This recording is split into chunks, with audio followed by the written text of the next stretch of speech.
breastfeeding-friendly worksite simply means that you have a worksite that's accommodating for breastfeeding moms. So this means having adequate break time for breastfeeding moms and also a private and comfortable place for her to pump her breast milk. Many employers are required by law to provide adequate break time for their mothers. Both mothers and employees can benefit from a breastfeeding-friendly site for a number of different reasons. We know that breastfeeding helps keep baby healthy and prevents baby from having as many doctor's visits. We also know that breastfeeding can help keep mom healthy too. It helps decrease her risk of things like obesity, type 2 diabetes, ovarian and breast cancer. So this helps keep both mom and baby healthy, which means less time off work for doctor's visits and illnesses. And also it helps keep employer health care costs down. So this is a win-win for mothers and employers. Another great benefit is that it helps with mom's overall job satisfaction. She's probably more likely to return to work if she knows that her work site is going to be supportive of her breastfeeding. So that helps her and it helps the employer have more loyalty to their company. Employers can help make their work site more breastfeeding friendly by doing a number of different things. First step would be allowing the mom adequate break time to pump her milk. This would typically mean about a 20-minute break every 3 hours, but can be more or less often depending on the mother and the age of her baby.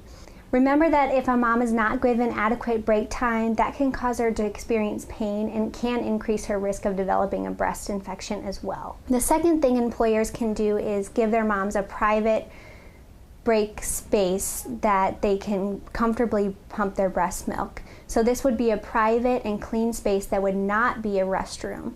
Make sure this space also has an electrical outlet so that mom can plug in her breast pump. Some things that aren't necessary but would help make the room more comfortable are adding a recliner chair, a refrigerator so that mom can store her breast milk, or possibly a sink so that mom can wash her pump parts. The most important thing is that you find out that mother's particular needs and you try to accommodate her the best way possible.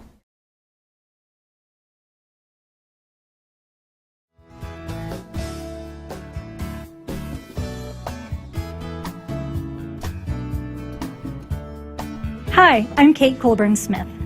Employers have both a legal and a moral responsibility to support their employees who choose to continue breastfeeding after returning to the workplace. This support involves 3 simple things. Providing time for a woman to express her milk during the workday typically takes 15 to 20 minutes, and a woman would need to do this about 2 times during a normal workday. She will also need the space, some private space in which to express her milk, and it cannot be a toilet stall, but beyond that, there are a lot of options for private space in any work environment. And finally, an employer needs to not discriminate against a woman for taking this time out of her workday to provide milk for her baby. Yeah, so Amy came in to see me, and I was a little bit surprised because she's pregnant. And that surprised me to begin with, but she came to talk to me about what she's going to be going through. And she mentioned breastfeeding, which I understand that has to happen, but it did surprise me that it might happen in the workplace. I just figured it was something that she could do at home or, out in her car. But apparently she wants to have a place there at work where she can actually pump. She was talking to me about pumping. She says pumping. I don't know what that is. Pump what? What are you talking about? The only thing I pump is gas. So I didn't understand that. I just figured the baby latches on and that's it. But they have to pump the milk, and then later she can use that milk apparently to feed her child. So we had to talk about that. We had to talk through how that's going to work. How much time is it going to take? I run a business and I need my employees to be there working. So it was good. I'm glad that we got to talk about it. But at first I was just. It just sort of shocked me. I guess I was embarrassed. I don't know what else to say. A woman comes to you and talking about her breasts. You try to pretend that they don't even exist.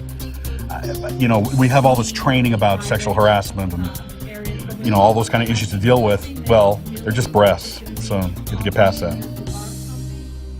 With good communication and some planning, any of these hurdles can be overcome. And when you prepare to approach your employer about the support you'll need to express milk in the workplace, don't assume that he will have any clue how to support you. So you'll need to come with a specific request in terms of how much time you'll need, what space you would like to use to pump your milk, and how you will continue to get your job done just as effectively and productively as you always have. As we talked through the situation, I began realizing she might be gone more often than I'd like. I understand that she has to be pumping and all that, but she also needs to work. So we're trying to work that out. We've been talking about some different options. I might do something where if she has to be gone, let's say 3 times during the day to go pump, maybe she can work a little longer at the end of the day to make up for that. We're also considering the idea of maybe a split shift where, she can do whatever she has to do in between that time, and she'll still get her work done, and, I still feel good about paying her for the job she's doing. I've also become aware through this process that there are some legal issues here that I need to deal with, some laws I need to comply with as an employer, and, I'm all for that. I want to run a fair, good business that's above board and that treats people right, and so I'm looking into what those are too to make sure that I'm in line and, doing what Amy and others need here at the company. Ideally, the conversation between the employee and the employer will occur as a natural part of the conversation about the fact that the employee is expecting a baby and the fact that she'll need some time off of work and what kind of support she'll need when she returns to the workplace. So the best time to have the conversation is before you go on maternity leave. I guess I've also realized that it's not just me. My boss had to kind of be on board with this, and I don't know how far up the ladder it needs to go, but it has to be kind of a company-wide policy. Apparently other women in the company are dealing with this too. I began thinking maybe I should set aside a room. I don't know what that would be. We'll find a place. Just a place where they could be alone for a few minutes, do whatever they have to do, and, it wouldn't interrupt the workday that much. Now that it's behind us and we've talked this through and we have a plan in place, I actually think that I'm going to see even more loyalty out of her. At least that's my hope as an employer, that if I'm kind of giving for her, that she'll read that as an incentive to keep giving, as she always has been for the company. And it's just a little bump we'll get past, and we'll move on. I'm so happy that I met with my employer before I left for my maternity leave.